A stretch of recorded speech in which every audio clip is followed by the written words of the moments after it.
নমস্কার বন্ধুরা, welcome to exam চ্যালেঞ্জারের পক্ষ থেকে সবাইকে স্বাগত জানাচ্ছি। আজকের বিষয় হচ্ছে ভূগোল। ভূগোল থেকে বিভিন্ন চাকরির পরীক্ষায় বিভিন্ন রকম প্রশ্ন তো এসেই থাকে। তো আমরা পার্ট 1, পার্ট 2, পার্ট 3 এইভাবে করে ভূগোলের প্রত্যেকটা ভিডিও টিউটোরিয়াল আমরা আপলোড করব। তো এগুলো যেহেতু এমসিকিউ প্রশ্ন, আমি জাস্ট বলে দেবো প্রশ্ন আর উত্তরগুলো, আপনারা দেখার সঙ্গে সঙ্গে শুনেও নেন, যাতে আপনাদের অনেকক্ষণ মনে থাকে অথবা পরীক্ষার খাতায় খুব ভালো রেজাল্ট করতে পারেন। আর অবশ্যই এখান থেকে কিন্তু ভূগোলের যে প্রশ্ন উত্তর আমরা সলভ করছি, এখান থেকে কিন্তু প্রশ্ন আসার সম্ভাবনা অবশ্যই আছে। তো ফার্স্ট প্রশ্ন, 1966 সালে পাঞ্জাব যে রাজ্যটা, সেটাকে যখন ভাগ করা হয়, ভাগ করে কোন দুটো রাজ্যের সৃষ্টি করা হয়েছিল? একটা হচ্ছে হরিয়ানা আর একটা হচ্ছে পাঞ্জাব। সার্কের সদর দপ্তর কোথায় অবস্থিত? সার্ক সেটার সদর দপ্তর অবস্থিত নেপালের কাঠমান্ডুতে, নেপালের রাজধানী কাঠমান্ডু। অযোধ্যা পাহাড়ের সর্বোচ্চ শৃঙ্গের নাম কি? অযোধ্যা পাহাড়ের সর্বোচ্চ যে শৃঙ্গটা, আমরা সবাই জানি গোরগাবুরু। অভ্র উৎপাদনে ভারত পৃথিবীতে কত নম্বর স্থানে আছে? ভারত তো প্রথম স্থানে আছে। আর একটা প্রশ্ন আমি মিস করে গেছি, যেটা হচ্ছে অভ্র উৎপাদনে কোন রাজ্য ভারতের প্রথম স্থানে আছে? সেটা হচ্ছে বিহার। যদি রাজ্য বলে ভারতের ভিতরে, সেটা বিহার। আর যদি পৃথিবীর ভিতরে দেশ বলে, তো সেটা কিন্তু অবশ্যই ভারতবর্ষ। অলকানন্দা নদীর উৎপত্তিস্থল হলো কোথায়? এটা হচ্ছে শতপন্থ, যেটা হচ্ছে হিমালয়ে অবস্থিত। অলিভিন কমপ্লেক্স কোন শিল্পের জন্য বিখ্যাত? এটা হচ্ছে পেট্রোকেমিক্যাল শিল্পের জন্য। Oil and natural gas commission কত খ্রিস্টাব্দে স্থাপিত হয়? যদিও এটা ইতিহাসের প্রশ্ন হয়ে গেছে, তবুও ভূগোলেও এই প্রশ্নটা চলে আসে, 1955 সালে। আস্কাই চীন কি? এটা হচ্ছে একটা উচ্চ মালভূমি। আকরিক লৌহ উৎপাদনে কোন রাজ্য ভারতে প্রথম স্থান অধিকার করে? অ্যান্সার হবে কর্ণাটক। আখ উৎপাদনে পৃথিবীতে ভারতের স্থান কত নম্বরে? আখ উৎপাদনে দ্বিতীয় নম্বরে, কিন্তু অভ্র উৎপাদনে ভারতের স্থান প্রথম নম্বরে। এগুলো আপনারা একটু মনে রাখবেন। আফগানিস্তানের দীর্ঘতম নদী কোনটি? এটা হচ্ছে হেমবন্দ। আফগানিস্তানের মধ্যভাগের বিস্তীর্ণ মালভূমি কি নামে পরিচিত?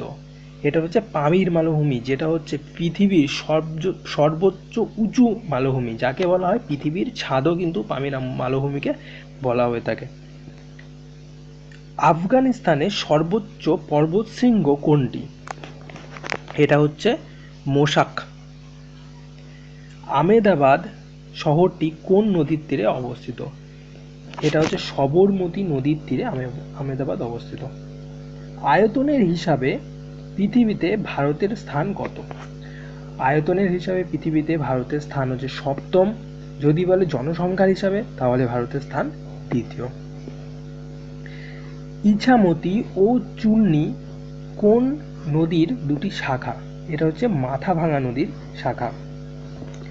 ইন্টিগ্রাল কোচ ফ্যাক্টরি কোথায় অবস্থিত? ইন্টিগ্রাল কোচ ফ্যাক্টরি অবস্থিত তামিলনাড়ুর পেরাম্বুরে। ইলেকট্রনিক্স শিল্পে ভারতের কোন অঞ্চল প্রথম স্থান অধিকার করে? দক্ষিণাত্যের কৃষ্ণ মৃত্তিকা অঞ্চল। উত্তরপ্রদেশের সর্বপ্রধান শিল্পকেন্দ্র কোনটি? এটা হচ্ছে কানপুর। ওখা বন্দরটি কোন রাজ্যে অবস্থিত? ওখা বন্দর অবস্থিত গুজরাটে। অয়েলিডং বিমান ঘাঁটি কোথায় অবস্থিত? অবশ্যই এটা ব্যাঙ্গালোরে অবস্থিত হবে। ঔষধ শিল্পে ভারতের প্রথম কোন অঞ্চলের প্রাধান্য রয়েছে? কৃষ্ণ মৃত্তিকা অঞ্চল। কাবেরী নদীর একটি বিখ্যাত জলপ্রপাতের নাম কি? এই প্রশ্নটা কিন্তু আসতেই পারে, এটা হচ্ছে শিব সমুদ্রম। কার্পাস বা তুলা উৎপাদনে ভারত পৃথিবীতে কত নম্বর স্থান অধিকার করেছে? তৃতীয়। তাহলে কিন্তু আমাদের আবার মনে রাখার বিষয় হচ্ছে অভ্র উৎপাদনে ভারত প্রথম, আখ উৎপাদনে দ্বিতীয়, এবং কার্পাস ও তুলা উৎপাদনে তৃতীয় স্থান কিন্তু এটা পৃথিবীর ভিতরে অলরেডি ভারত দখল করে নিয়েছে। কার্শিয়াং পর্যটন কেন্দ্র কোন শৈলশিরার ওপর অবস্থিত? এটা হচ্ছে ভাউ হিল যেটাকে বলে। কাশী বিশ্বনাথ মন্দির কোথায় অবস্থিত? এটা বারাণসীতে অবস্থিত। কেন্দ্রীয় মৎস্য শিকার কেন্দ্র ও মৎস্য গবেষণাগারটি ভারতের কোন শহরে অবস্থিত? এটা হচ্ছে কোচিনে। কোন দুটি দেশের সীমান্তে 3 বিঘা করিডোর অবস্থিত?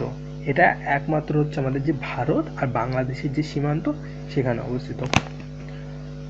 কোন বছরে মাদ্রাসের নাম পাল্টে তামিলনাড়ু রাখা হয়? তামিলনাড়ুর আগেকার নাম ছিল মাদ্রাসা বা মাদ্রাসা যেটা, এটা হচ্ছে 1969 সালের 14ই জানুয়ারি।